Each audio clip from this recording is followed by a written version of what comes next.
Hi, and thanks for tuning in to This Week in East Brunswick, the township's own news and information program.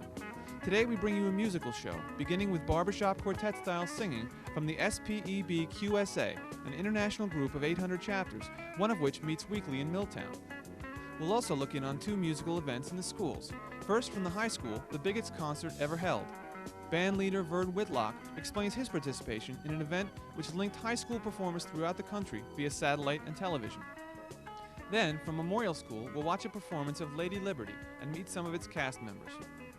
Our regular features will include tax tips from the library's reference department on For Your Information, the latest on periodontal disease from Ken Shalhoub's Health Facts, information on improving your photos from Bob Nemger's Quick Licks, this week's topic, lenses. Consumer advocate Adrian Eisner will tell you your rights concerning any unordered merchandise which you may receive through the mails, and we'll end with our Township Council review.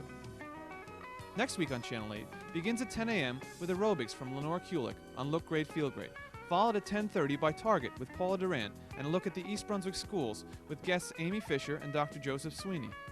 Tuesday at 7:30, Sports Talk's John Megliero interviews Rutgers sports medicine expert Dr. David Scott, followed at 8 by About East Brunswick with the mayor, this month featuring the library.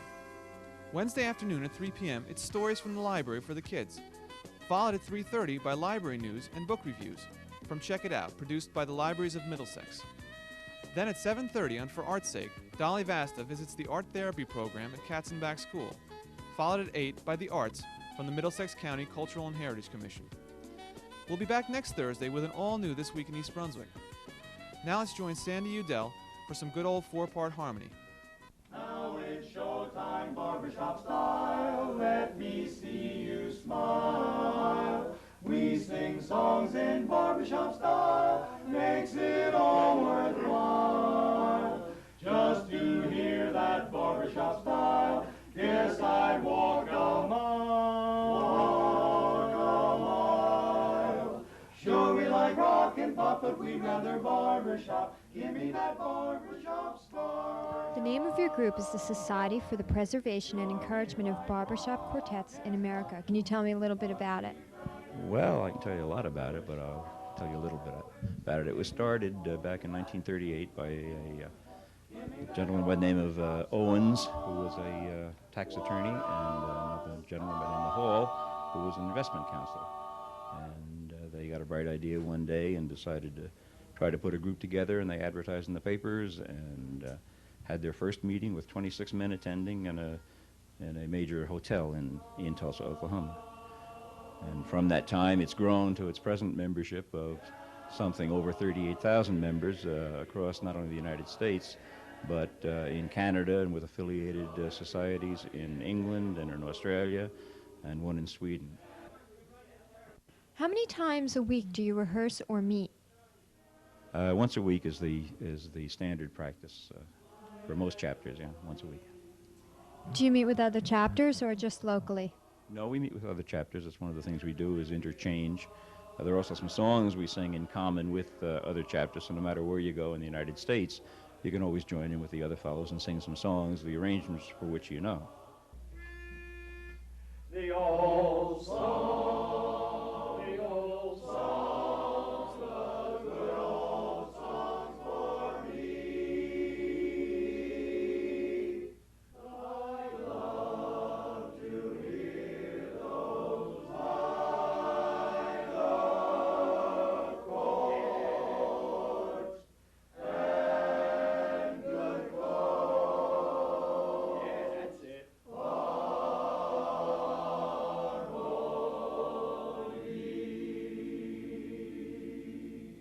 It's a fun society, and when the fun goes out of it, it isn't a society anymore. So the social is very much part of it, including inviting the wives to partake, even though it's a male singing group, the largest in the world, by the way.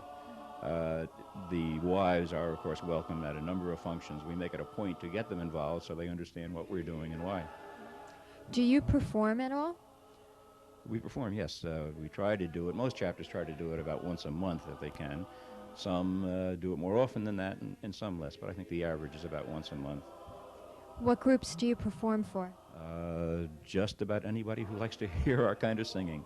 We do a fair amount of charitable work. We sing in nursing homes and that sort of thing. We also sing for affairs, people who want entertainment, Boy Scout dinners, you name it. We've been pretty much across the board.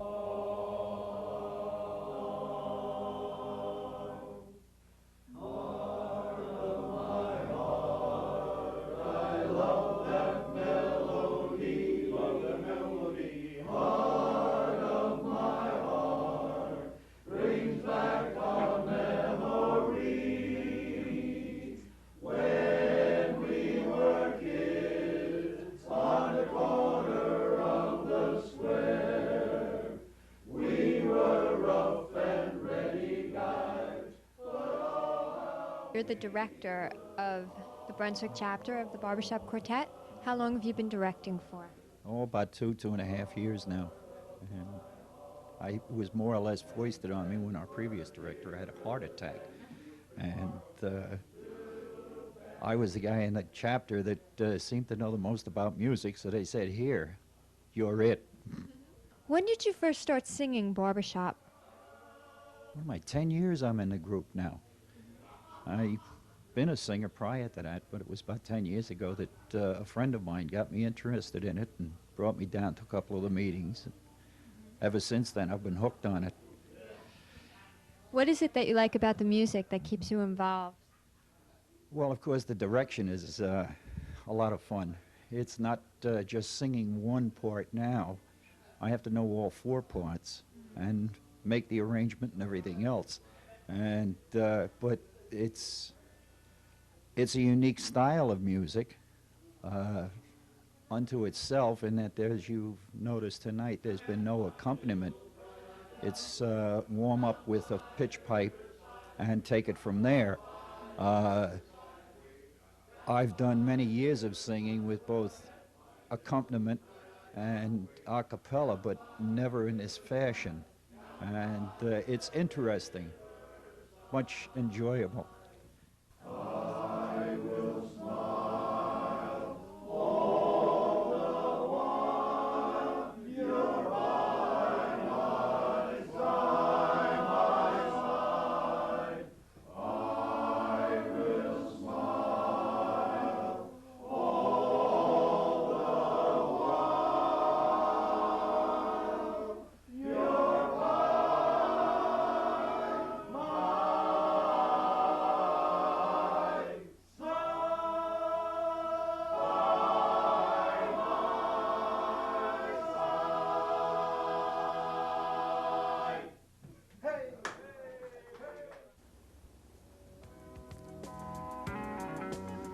Does the library have a copy of IRS Tax Form 2106?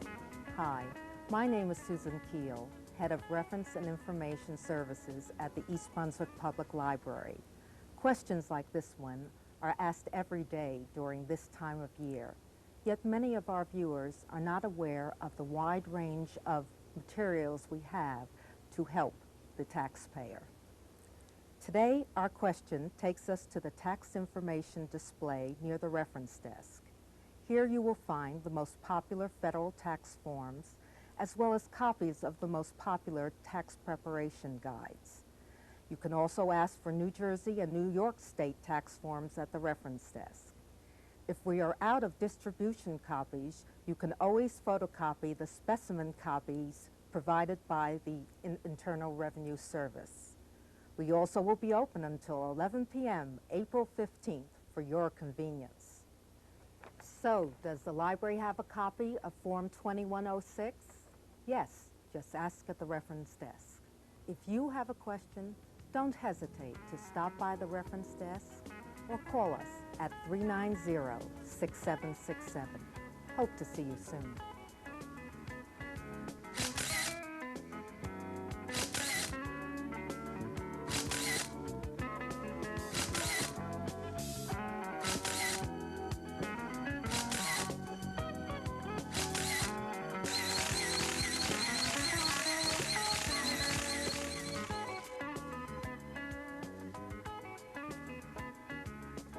Welcome to Quick Licks. I'm Bob Nemser. Our topic, lenses. The modern camera lens is built up from numerous separate glass elements. There are 2 types of elements, those which are thickest in the center and converge light, and those which are thickest at the edges and cause light to diverge. Used alone, a converging element will form an image on film of rather poor quality, with color breakup at the edges, and these will be less sharp than the center. However, by combining a converging element with a slightly weaker diverging element made in a different type of glass, most errors will be corrected. Although together, the two elements still form a converging lens. The lens designer uses lens elements as building blocks, varying their number, shape, type of glass, and spacing. His goal is to create a compound lens with a usefully wide aperture capable of giving a high-quality image over a particular negative size throughout its entire focusing range. Making corrections by adding further elements increases the cost, size, and weight of the lens, and the slight apparition and reflection of light at each glass surface add up and reduce performance. Each camera lens is therefore a compromise between various conflicting needs, and generally speaking, its performance is directly related to price. Photographers generally describe lenses in terms of focal length. They refer to normal, long or telephoto, short or wide-angle lens, a 50 millimeter, a 6-inch lens, and so on. Focal length affects the image formed on the film in two important ways. The amount of the scene shown, which is the angle of view, and thus the size of the objects, their magnification. The shorter the focal length of a lens, the more of a scene the lens takes in, and the smaller it makes each object in the scene appear in the image. You can demonstrate this by looking through a circle formed by your thumb and forefinger. The shorter the distance between your hand, the lens, and your eye, the film, the more of the scene you will see, which is the greater angle of view. And since more objects will be shown on the same size negative, the smaller all of them will have to be, less magnification. This is similar to filling a negative with one person's head or with a group of 12 persons. In the group portrait, each person's head is smaller. The amount of the scene shown and the size of the object can also be changed by moving the camera closer or farther from the subject. But the additional option of changing lens focal length gives you much more control and flexibility, because at times it is impossible to get closer to a subject, such as a boat on a lake when you're standing on the shore, or to get far enough away as when you are photographing a large group in a small room. With a single lens reflex camera, you can remove one lens and put on another when you want to change the focal length. Interchangeable lenses range from super wide-angle fisheye lenses to extra long telephotos. There are also zooms that are single lenses with adjustable focal lengths. Our next segment, we will start to discuss the individual types of lenses and their purposes. So until then, keep clicking.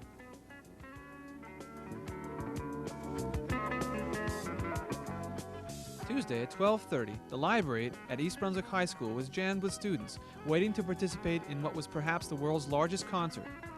Taking his cue from one of several TV monitors around the room, band leader Vern Whitlock started his group in sync with high school bands all over the country.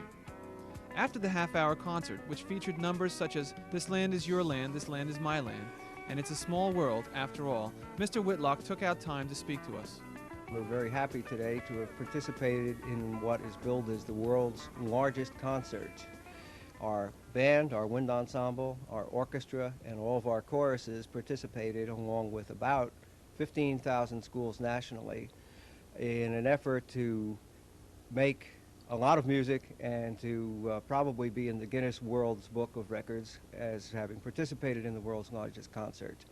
Our big number was music and kids, and I think on the monitor right behind me now, there is a local version of us doing that very same number. And it was a real kick, a real blast, and we all enjoyed it.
Although we've done very well reducing cavities in our teeth, we have not stopped the problem of periodontal disease, the degeneration of bone and gum tissue in our mouths.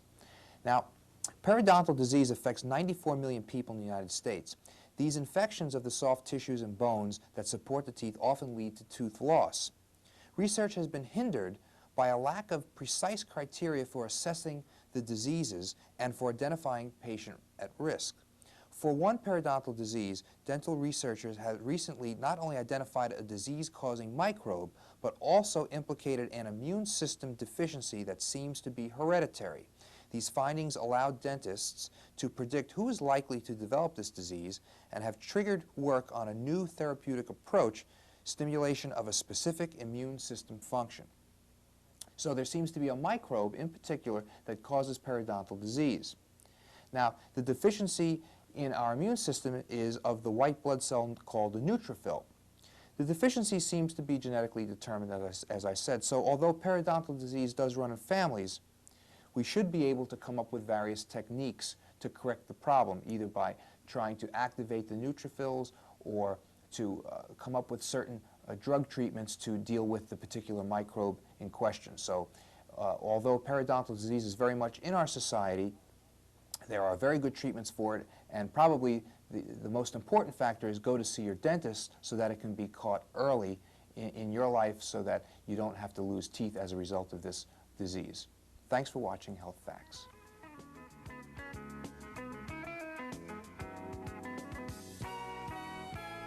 Hi, I'm Dolly Baxter for This Week in East Brunswick, and we're covering a production of Lady Liberty by Theatre Works USA at Memorial School, and I'd like you to meet two of the young actors who are doing it. How about introducing yourselves? I'm Gregory Linus Weiss. And I'm Karen Wright. All right, now, why don't you tell me a little bit about the production? Well, Lady Liberty is a show about immigrants coming to America in the turn of the century, about 1906, and it's really a festival of the centennial of the Statue of Liberty celebration, and it's sort of how all the characters in the play find their American dream in America. You said that this was funded before. Who is it funded by? I'm really not familiar with all the statistics. He's more than I. Well, it was funded originally by the steering committee for the centennial celebration. We are getting additional funding from the New York Bell Telephone, and then schools, of course, do pay for the individual performances. So it's really a group funding job. How many schools in East Brunswick? 10 schools in East Brunswick, and we travel the entire East Coast, all the states. But in East Brunswick, we'll be doing 10 performances. All right. What part are you playing in this? Well, I play a character named Maria Sahovic, who's a mid-teen girl coming over to America from Czechoslovakia, basically trying to make her way in the United States, visiting her cousin Stefan and all the other relatives from back home, as they all just struggle towards employment, basically.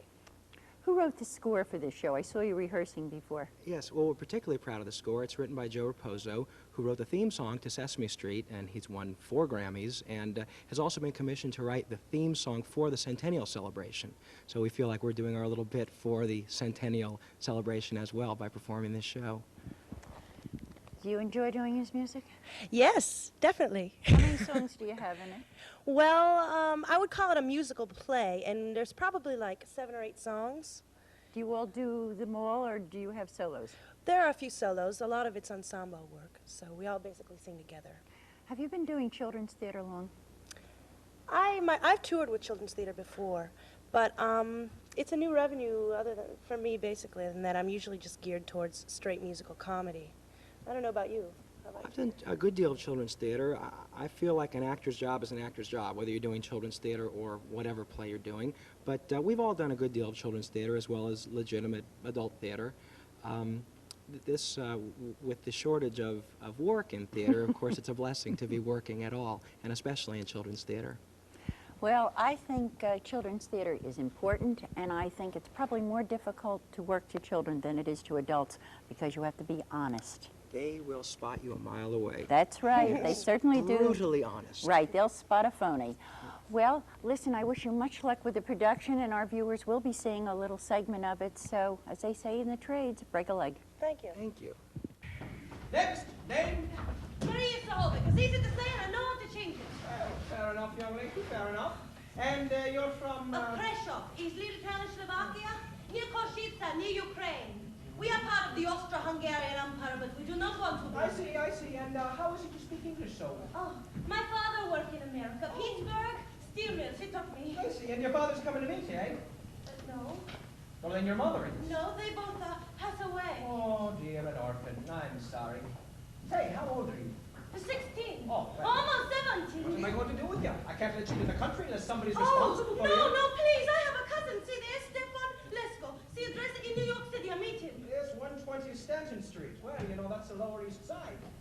Well, in this case, he'll be the responsible one. So what's his name again? Stefan Lesko. Lesko, that's L-E-S-K-O. Now, you do understand, my dear, he is responsible. Oh, yes, but I will get a job. I'll find work. Ah, yes, and I wish you well.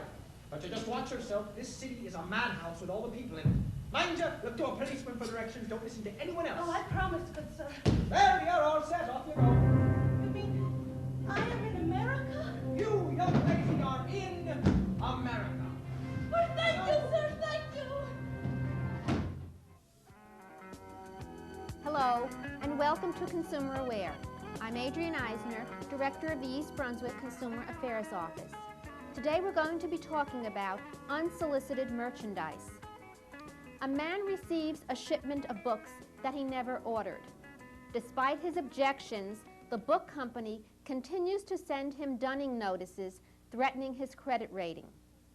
Thousands of people are placed in similar situations every day. Fortunately, they do not have to pay for merchandise they did not order, because federal laws prohibit mailing unordered merchandise to consumers and then demanding payment. Here are some answers to questions you may have about unordered merchandise. I received an item of clothing that I never ordered. Am I obligated to pay for the merchandise or return it? No. If you are sent clothing, cookware, office supplies, or any other merchandise that you did not order, you have a legal right to keep the shipment as a free gift. If I keep unordered merchandise for free, must I notify the seller? While you have no legal obligation to do so, sending a letter stating your intention to keep the shipment as a free gift is an advisable precaution. Your letter may discourage the seller from sending you repeated bills or dunning notices, or it may help to clear up an honest error. You may want to send your letter certified and keep the return receipt and a copy of the letter. If you ever receive bills or dunning notices for unordered merchandise, you can use the same approach. Write a letter to the company stating that you never ordered the item and therefore you have a legal right to keep the merchandise for free. Again, you may wish to send your letter by certified mail. Keep the return receipt and a copy of the letter. The unordered merchandise I received was apparently the result of an honest shipping error. What should I do? Write the seller and offer to return the merchandise provided the seller pays for postage and handling. Give the seller a specific and reasonable amount of time, somewhere around 30 days, in which to pick up the merchandise or arrange to have it returned at no expense to you. Is there any merchandise which can be sent legally without my consent? Yes. Free samples that are clearly and plainly marked as such, and merchandise mailed by charitable organizations asking for contributions may be legally sent without an order from you. You may keep such shipments as free gifts. How can you protect yourself from shippers of unordered merchandise? When ordering goods advertised as free or free trial or unusually low priced, be especially cautious. Read all the fine print to determine if you are joining a club with regular purchasing or notification obligations. When placing an order by phone, keep a record of the name of the clerk who takes your order, the company's name, address, and phone number, the price, description, and item numbers of the merchandise you ordered. Also, the total cost of the order, the method of payment, and the date that you placed the order. If you have any further questions about unsolicited merchandise, please call us at the East Brunswick Consumer Affairs Office. We're there daily, Monday through Friday, from 9 a.m. until 5 p.m. Our telephone number is 390-6954. Thank you for joining me on Consumer Aware. See you again next week. At Monday evening's Township Council meeting, members discussed and adopted amendments to the 1986 budget. Council President Jerry O'Connor explained that residents will have an opportunity to comment on the budget at the public hearing to be held Monday, March 24th. Following a brief discussion with the Township's auditors, Council members requested that the auditors make a presentation and suggest recommendations at a future Council meeting. Consumer Affairs Director Adrian Eisner initiated a review of recent service provided by Store Cable. In October, the Township filed a complaint with the Board of Public Utilities. Office of Cable Television Supervisor Dominic Picardi detailed findings of the investigation which followed that complaint and showed improvement in customer service. Store representatives spoke about the rebuilding of East Brunswick's cable system and of their commitment to have all the subscribers on the new system by July 1st, 1986. During the public portion of the meeting, several residents expressed strong feelings about a recent public statement issued by Ed Cohn, chairman of the Citizens Ad Hoc Committee on Turnpike Widening. Councilman John Runyon requested a presentation for the council by Mr. Cohn that members can be updated on the committee's intent. The cleaning of Route 18 was also discussed. Township Attorney Bertram Bush related the concerns of business owners on Route 18 near the Edgeboro landfill, and members agreed to a cost analysis for cleaning up the area. That's all for this week. Thanks for watching. Come on and smile.